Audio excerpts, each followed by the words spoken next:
Ronnie used to be my boss a number of years ago, and it was always the I agree with Ronnie, you know. But thanks very much for this opportunity just to say a few words.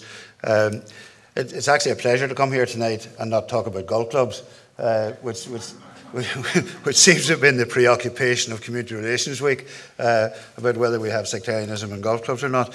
But anyway, it's good to be here. I think I echo much of what Ronnie says in terms of the success of these events. They have stimulated an awful lot of debate, and I think the aftermath of the series, because we've been recording it and it'll be used to disseminate through various sector schools in particular, that there will be continued use of the very eminent presentations that have been made over the last number of weeks.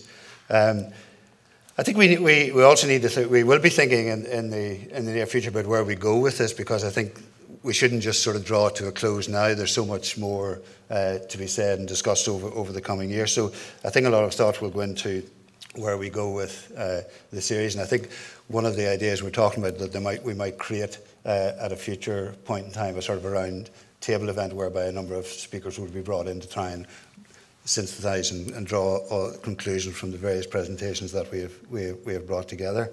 One of the highlights of this series was, I think, in part unintended, which was, I think, actually launching this series and starting this series not so much forced the executive and the body politic, but it certainly helped persuade the body politic to embrace this issue. I think up until that point there'd been a reluctance for the body politic to embrace all the issues around the decade of commemorations. But I think the debate around this and the launch and so forth, I think actually gave them confidence to embrace the issues, that we could discuss it, and we could discuss it in a reasonable fashion. And I think for all of those who came up with this idea and promoted, and AIM in particular endorsed Ronnie's comments, I think that has actually been the singular major outcome from it. Could I just maybe pay a tribute to some of our staff who have worked tirelessly over the last number of weeks to put this on. Just Deirdre McBride from Community Relations Council, Stella McDermott from the Heritage Lottery Fund, Helen McNeil and Ray Mullen from CRC. I think they've worked quietly in the background to make this thing a success, because it's often, you don't actually see the huge amount of work that goes on in the background to organise something like that. And I would like to pay a personal tribute, and I hope you will join me in paying a tribute to all of those who have worked so hard to make this happen.